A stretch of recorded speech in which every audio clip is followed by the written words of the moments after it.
संपूर्ण पृथ्वी को प्रकाश देने वाले भगवान सूर्य सभी ग्रहों के राजा हैं। सूर्य के उदय के साथ नया दिन शुरू होता है और अस्त होने पर रात। यही घटनाक्रम इस ब्रह्मांड को चलाता है। रविवार का व्रत करने से सूर्यदेव प्रसन्न होते हैं और जातक पर अपनी कृपा बरसाते हैं। तो आइए सुनते हैं रविवार के व्रत की कथा। पौराणिक मान्यताओं के अनुसार इस व्रत की कथा इस प्रकार है। प्राचीन काल में एक बुढ़िया थी। वह नियमित रूप से रविवार का व्रत करती थी।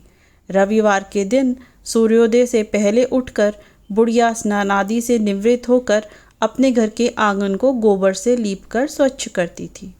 उसके बाद वह भगवान सूर्य की पूजा करते हुए रविवार व्रत कथा सुनकर सूर्यदेव को भोग लगाकर दिन में एक समय भोजन करती थी।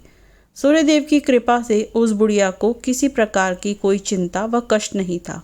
भगवान सूर्य की कृपा से धीरे धीरे उसका घर धन धान्य से भर रहा था। उस बुढ़िया को सुखी व समृद्ध होते देखकर उसकी पड़ोसन उससे बुरी तरह जलने लगी थी। बुढ़िया के पास कोई गाय नहीं थी, इसलिए वह अपनी पड़ोसन की गाय का गोबर लाती थी।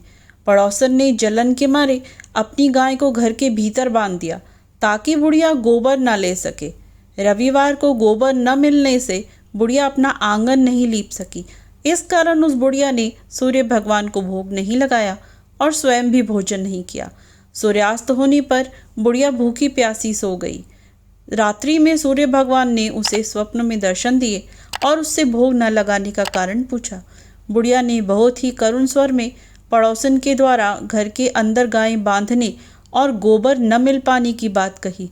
सूर्य भगवान ने अपनी अनन्य भक्त बुढ़िया की परेशानी का कारण जानकर उसके सब दुख दूर करते हुए कहा, हे माता, तुम प्रत्येक रविवार को मेरी पूजा और व्रत करती हो।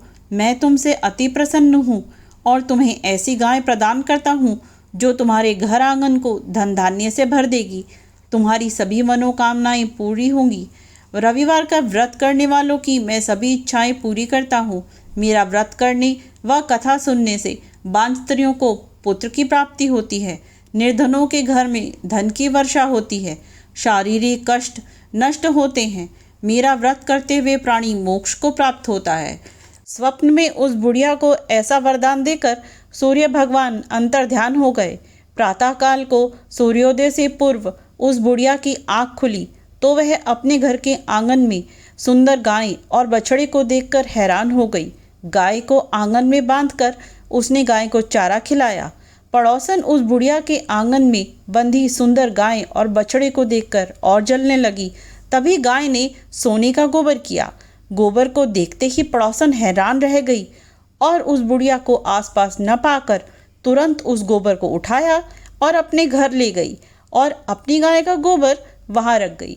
सोने के गोबर से पड़ोसन कुछ ही दिनों में धनवान हो गई। गाय प्रतिदिन सूर्योदय से पूर्व सोने का गोबर किया करती थी और बुढ़िया के उठने से पहले पड़ोसन उस गोबर को उठाकर ले जाती थी।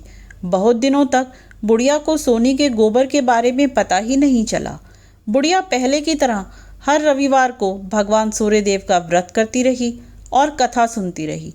सूर्य भगवान को जब पड़ोसन की चालाकी का पता चला तो उन्होंने तेज आंधी चलाई। आंधी का प्रकोप देखकर बुढ़िया ने गाय को घर के भीतर बांध दिया। सुबह उठकर बुढ़िया ने सोने का गोबर देखा तो उसे बहुत आश्चर्य हुआ। उस दिन के बाद बुढ़िया गाय को घर के भीतर ही बांधने लगी। सोने के गोबर से बुढ़िया कुछ ही दिनों में बहुत धनी हो गई। उस बुढ़िया के धनी होने से पड़ोसन बुरी तरह ईर्ष्या करने लगी। उसने अपने पति को समझाकर उस नगर के राजा के पास भेज दिया। राजा को जब बुढ़िया के पास सोने के गोबर देने वाली गाय के बारे में पता चला तो उसने अपने सैनिक भेजकर बुढ़िया की गाय लाने का आदेश दिया। सैनिक उस बुढ़िया के घर पहुंचे। उस समय बुढ़िया सूर्य भगवान को भोग लगाकर स्वयं भोजन ग्रहण करने वाली थी। राजा के सैनिकों ने गाय और बछड़े को खोला और अपने साथ महल की ओर ले चले। बुढ़िया ने सैनिकों से गाय और उसके बछड़े को न ले जाने की प्रार्थना की, लेकिन राजा के सैनिक नहीं माने। गाय व बछड़े के चले जाने से बुढ़िया को बहुत दुख हुआ। उस दिन उसने कुछ नहीं खाया और सारी रात सूर्य भगवान से गाय व बछड़े को लौटाने की प्रार्थना करती रही।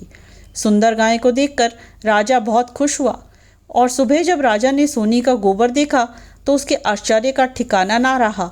उधर सूर्य भगवान को भूखी प्यासी बुढ़िया को इस तरह प्रार्थना करते देखकर उस पर बहुत दया आई। उसी रात सूर्य भगवान ने राजा को स्वप्न में कहा, राजन, बुढ़िया की गाय व बछड़ा तुरंत लौटा दो, नहीं तो तुम पर विपत्तियों का पहाड़ टूट पड़ेगा, तुम्हारे राज्य में भूकंप आएगा, तुम्हारा महल नष्ट हो जाएगा। सूर्य भगवान के स्वप्न से डरे सहमे राजा ने प्रातः उठते ही गाय और बछड़ा बुढ़िया को लौटा दिया। राजा ने बहुत सा धन देकर बुढ़िया से अपनी गलती के लिए क्षमा भी मांगी।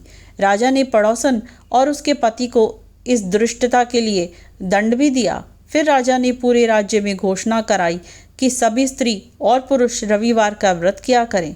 रविवार का व्रत करने से सभी लोगों के घर धन धान्य से भर गए, सभी लोगों के शारीरिक कष्ट दूर हो गए।